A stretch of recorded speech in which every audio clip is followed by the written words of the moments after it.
Okay, welcome back. We're going to make some steel doors for my new barn. I'm starting with these 4" by 4" by 1/4" thick angle iron. Went with a series of angle iron to build the doors. We got the 4x4s. I'm drilling holes in there right now. These are going to be the frame attached to the building. And then for the doors themselves, we went with 3" by 3" by 1/4" thick angle iron. And then for the smaller inner doors and support and framing and trussing, I went with 2 by 3/16 2x2 angle iron. From where the strength is needed most, I went from thick to thin, or from larger to smaller, so to speak. And first thing we do is we are attaching these 4x4s around the frame of the building doors using the Ranger. We're going to weld those corners together and fill in those corners. We don't have that on video, but welding with the MP210 in some circumstances. Also stick off of the Ranger, so a combination of MIG, MP210, stick welding from the Ranger, and then we also using the new 260 eventually. And now we're cutting all the parts that are going to become the frames for the 4 big doors. Each door is 6 feet wide by 12 feet high. And JD from Apex Welding is giving me a hand in this. He's got a lot more experience with larger structural welding, so I asked him to come and help me. And in this case, I basically was his apprentice because he's more experienced, so I just wanted to learn from him. So I took his lead. And here we are, we're welding with the new Power MIG 260, and we're doing a dual shielded flux core, so we're running with C25 and also flux core in the wire. You get a deeper, more penetrating, hotter weld JD uses. We're also using the Powerball squares right there to make sure everything is perfectly square. These frames are for the man doors. These are the smaller frames. And we welded up one frame and then used that frame as the guide for the second frame. We made extra sure that everything was square. So once we used the Powerball squares to get the first frame built, we used that frame as the guide for the second frame. And now JD's just giving me some welding tips on my technique. He's watching and giving me some instruction. Again, now we're going with stick. We're doing some of the stuff in the shop on location. And he's showing me again with those Powerball squares make everything nice and square. It's the first time I'm stick welding with the Ranger. It worked great. And now we're grinding and welding and grinding and welding. There's a lot to do. Again, JD's just checking my weld, making sure I'm doing the thing correctly. And now I'm on my own. It's funny, you think you know what you're doing until you're working with a professional, and then you learn a lot.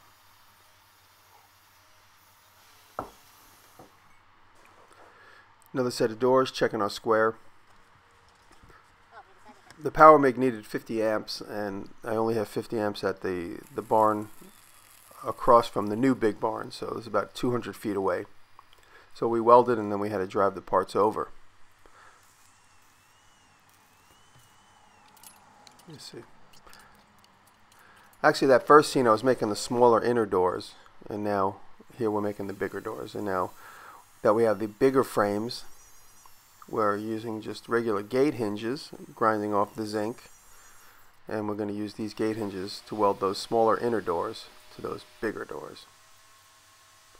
And just welding some support in there, and there you can see. And then this gets a frame around it, so that will also be framed. Now I've got to make the hinges.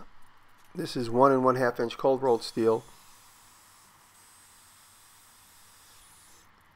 solid rod. And I'm making bullet hinges, so each hinge will take 2 of these barrels, and each door uses 2 of them, so that's 4 barrels for each door. And now you see the operation where I drill it. The drilling operation takes about a half hour because I got to drill a pilot hole about 4 inches deep, and then I got to drill the actual 1" for the hinge pin. So I drill that 4 inches deep as well. And that's what takes a little bit of time. Getting some nice chips there. And now this is my hinge pin in stainless steel. And so so I'll call that a hinge. I had to make 4 for each side. Each door takes 2 of those. And now we're using the power lift with a pulley to pull up the door, get the door squared up.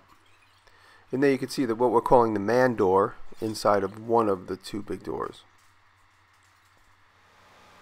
And this is the first go around with the hinge. We're a little nervous. We have a 1/2 inch standoff on the door to set it into the frame a 1/2 inch. That's right where JD's welding now. Tacking. This is the very first one, so we're making sure we get it right. It's all a theory right now. We still haven't practiced that theory. And you'll see we have some success. Checking the weight and the distribution and making sure the frame doesn't droop.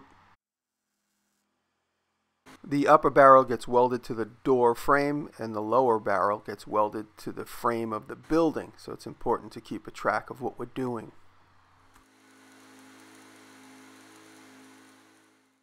And JD did a series of beads with the stick welder. And now this is we're testing the strength of the first one. And it's pretty strong. No drooping. We got to put at least 100 pounds of wood in there as well. So these steel frames are going to carry wood. Happy with the progress. And now it's time to start working on the wood. I went to a lumber yard and I bought 24 linear feet, 12 feet tall. 4 doors, 6 feet wide. Adds up to 24 feet, and I had exactly the right amount of material. And now here I'm attaching the wood to a rib. I'm keeping everything face up so I could see the orientation and the relationship of each board to each board. More ribs underneath, using those clamps to tighten the boards together. These boards are not attached literally side by side, but they are attached to that rib, so they will be able to live and breathe on their own. And we're getting the other set of doors in on the opposite side. It was raining, unfortunately. I don't recommend you weld in the rain, but we did what we had to do.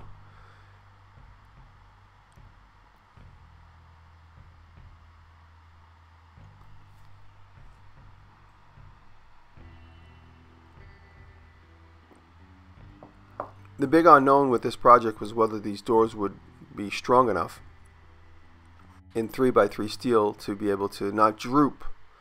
All the tolerances were pretty tight, and we just were worried that the doors would droop. After all was said and done, we had more than enough strength. And now here I am cutting out what's going to be the man door inside one of the frames. And there it is. And you see there's the door. Get rid of those wooden chips. Here we go. Very first one. Up and in. And we used some clips to weld in place to keep them from falling out. Off camera, after we were done shooting, I went back and I put clips everywhere. I put in long strips to hold the doors in. Just grinding in some of that so those doors didn't stay sprung. Sprung is when you go to close the door and it wants to pop back open. And there we are. And now we're working on the opposite side. Just getting rid of some slag. And there we go. This is the opposite side. It looks just like the other side. Everything's a mirrored image. I'm very happy. Very happy that this is actually working out. There we go. Just using vice grip clamps. And there you could see the clip. Just the 2x2s cut into 1.5 inch pieces. Weld a bunch of them in to keep the door insert in place. And while JD was welding, I was moving the clips from space to space. You know, just welding a stopper at the top. And there's our first look at the doors. JD had to go. He had to get on a plane and leave. So I was just giving him a big thank you hug and a goodbye. And there we are, just assessing the success. We're very happy. You can see the doors in the back are closed and these are closed. And now in the next phase of this video, I work on making door latches, things to keep the doors closed. And there I am drilling the hole for a key. There's my key cylinder, and there's my door lock. And I wanted to make sure that the keyhole actually stood inside of a board, or was centered inside of a board, not necessarily right at the door jamb, because that's the only opportunity I otherwise would have had. And there I make a latch that just transfers the locking mechanism over a couple of inches. And now this is going to be a steel plate that will rotate, which will be the, I guess you might call it the actuator for my Fox lock. And this is going to rotate with 2 pins on it. And it's going to send a locking mechanism up and down on the locking door. So it'll come into play in a minute. Just drilling holes in that 1/4-inch plate. Now there you go. You see there's my pins, and it's going to be everything will be welded together right now. Now I'm welding my center pin on the backing plate. You can see that's going to go there. I left a big gap in the back hole just to fill with weld. Nothing's under a lot of stress, so I wasn't overly worried, overly critical. Just try to get hot, grind it flat so that it spins well. And there you go. And so that's going to actuate the moving pins that are going to lock the main door. And you'll see in a second how it all works. I use a little washer with a tack weld to keep everything in place. And there you go. That gets mounted up on the door, kind of in the center. Now this is going to be one of the guides for the pin at the bottom. And then I make one for the top as well. I just put it in place off camera.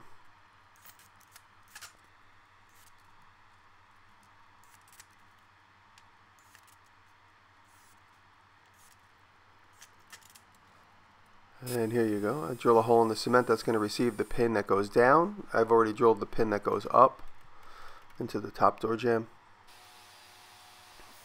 And here this comes into more clarity what I'm doing here. I made those retaining rings on the lathe just so that we have a nice joint. And now the top one goes in. I cut it to fit. It goes right on top of that. And now you see what's happening is when you rotate that, those 2 locks disengage and the door becomes free to open. This is just a temporary twist handle. See that? Now the door locks and it unlocks. Works really well. See that? That locks. And now I'm making a mechanism that's going to lock the door to the other door. This is just a big flip latch. And now you can see how it all works together. One locks with the Fox lock and the other one locks against it. I guess I'll call that a twist lock. And that's the door lock for the man door. Locks, done, open, locked. And this is the big grand exit.